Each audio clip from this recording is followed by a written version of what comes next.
Hi, welcome to this video. So on September 9th at 11:01 a.m. Pacific time, there is a new moon in Virgo happening. And this new moon is opposite Neptune, sextile Jupiter in Scorpio, trine Pluto in Capricorn. And both Neptune and Pluto are retrograde right now. And Neptune is trine Jupiter and sextile Pluto. So this is helping us to become aware of how our unconscious minds are affecting our physical reality. And it's also helping us, because Jupiter just went direct in July, it is helping us to become aware of the truth of what's happening under the surface more easily. And so this does have a lot of political delineations as well. And we are seeing this on a grander scale collectively in terms of all of that kind of stuff, politics and everything of that nature.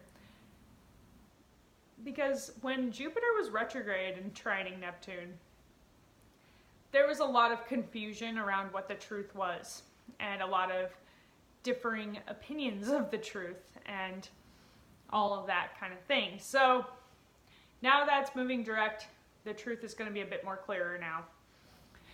And with the new moon trining Pluto in Capricorn, this is helping us to make a deeper transformation around our career or how we serve others.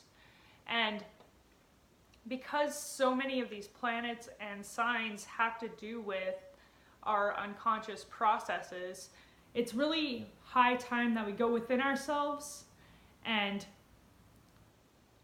understand more deeply what it is we desire. And I think that there's a multitude of things that get stored in our unconscious minds, and some of them include our soul purpose and how we really feel, of course, and what dreams we have, as well as our deeper desires. And I would say the deeper desires are somewhat more subconscious, because we sometimes suppress what it is we desire to appease others. And some of us are very good at following our desires because we stay very true to those desires. And they are, people like that are really good at manifesting because they are more in touch with their unconscious mind. So in order to manifest what it is you really desire and want to see in the world, listening to the deeper emotional side of yourself, and also paying attention to your dreams, paying attention to your unconscious processes, everything that's going on under the surface needs to be looked at in order to become aligned so that you can manifest into reality what it is you actually want. And I think that's what this cradle is all about, really. I mean, it's about many of those things that I just talked about. It's partially has to do with revealing what's going on collectively, but it also has to do with reveal what's going on with you unconsciously so that you can bring your dreams into reality. The other aspect pattern that's going on is a kite that includes a Grand Trine with Mercury in Virgo at 6 degrees, trining Saturn at 2 degrees of Capricorn, and Saturn just went direct on September 6th. So that's a relief, really. And then they are both trine Uranus, which is opposite Venus in Scorpio. And Venus just moved into Scorpio on the day of the new moon. So it's at 0 degrees of Scorpio, while Uranus is at 2 degrees of Taurus and is retrograde. So, that is a doozy right there, isn't it? So with this Grand Trine happening, it's a kite pattern. So basically, it's a Grand Trine with an opposition, which includes 2 sextiles to these. So there's this big focus on the bottom planet, which is Venus in Scorpio. So Mercury and Saturn are both sextile Venus in Scorpio. And with Mercury, Saturn, and Venus, what this is doing right now is making you aware of your daily routine in a deeper way and how it affects your relationships. And this retrograde period with Saturn, and Mercury was retrograde not too long ago either, and Mercury went direct August 19th, and Saturn just went direct the day that I'm filming this video.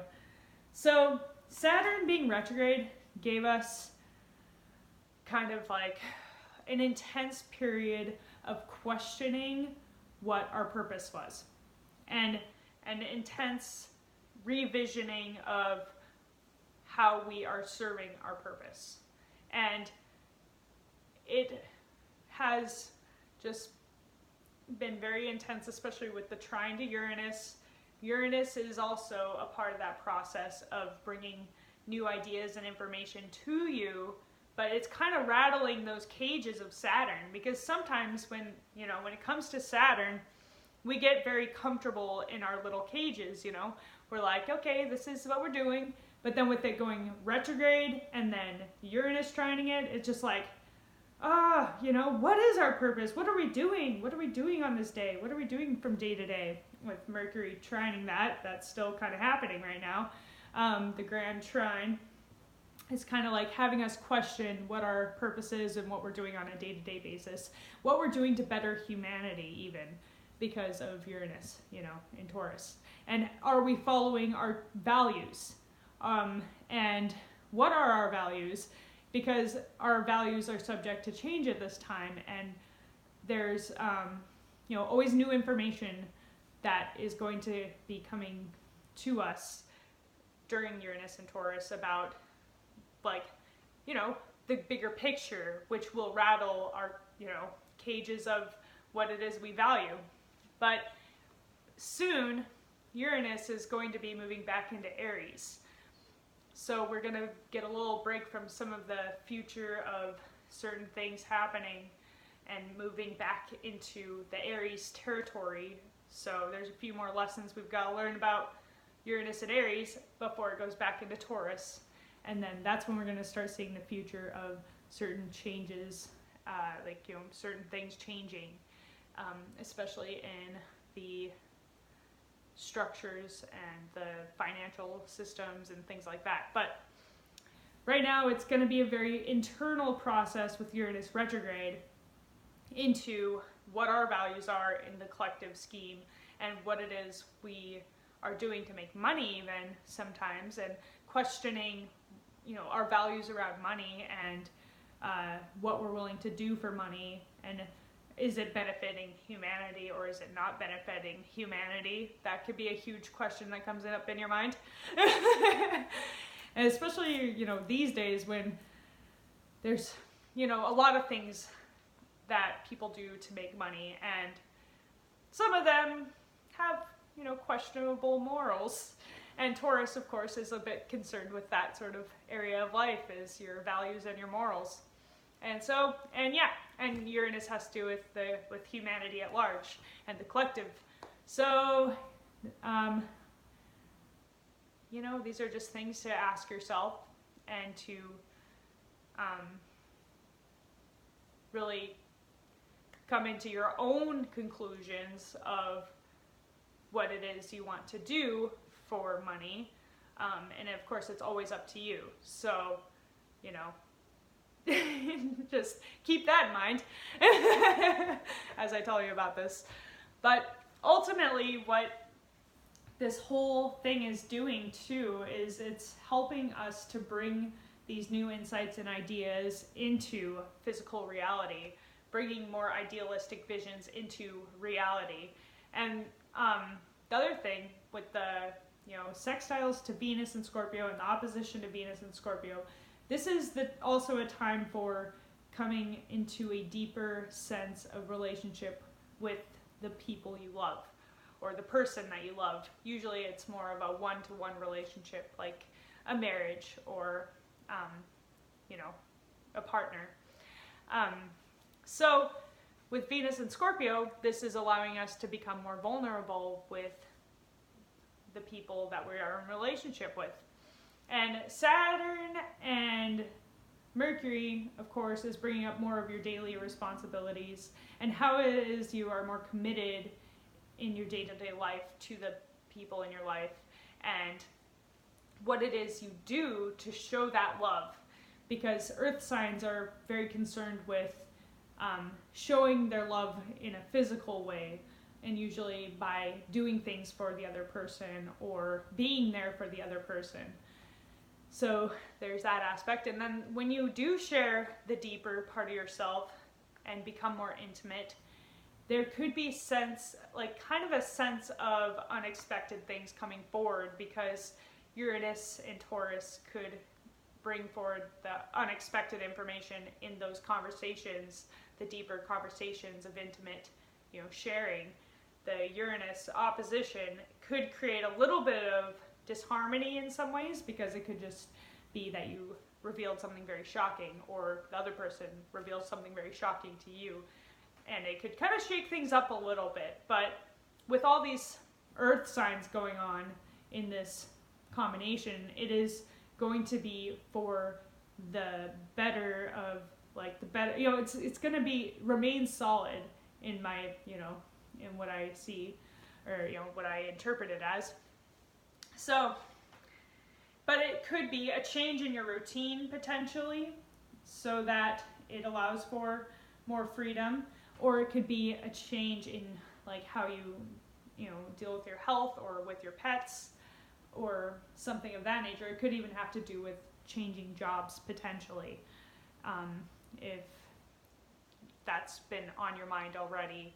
There is that possibility of just, you know, changing things up in your physical world. And usually with earth signs, it has to do with your job or your career or your finances, or, you know, your daily routine in some way or another.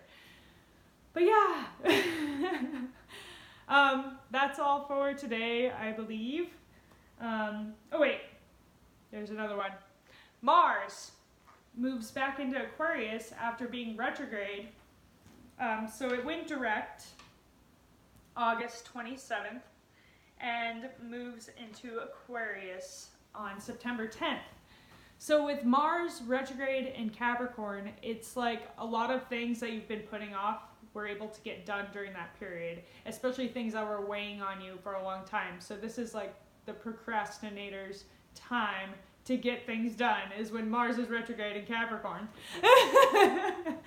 And now that it's moving direct and into Aquarius, the actions that we want to take towards the future and bringing your dreams and ideas into, you know, action is nigh. So now is the time for taking action on the things you want to do to, you know, really move towards the future. And yep, I think that is now all for today. I hope you enjoyed this video. If you did, make sure to like, subscribe, comment, and share. I appreciate it. Have an awesome time.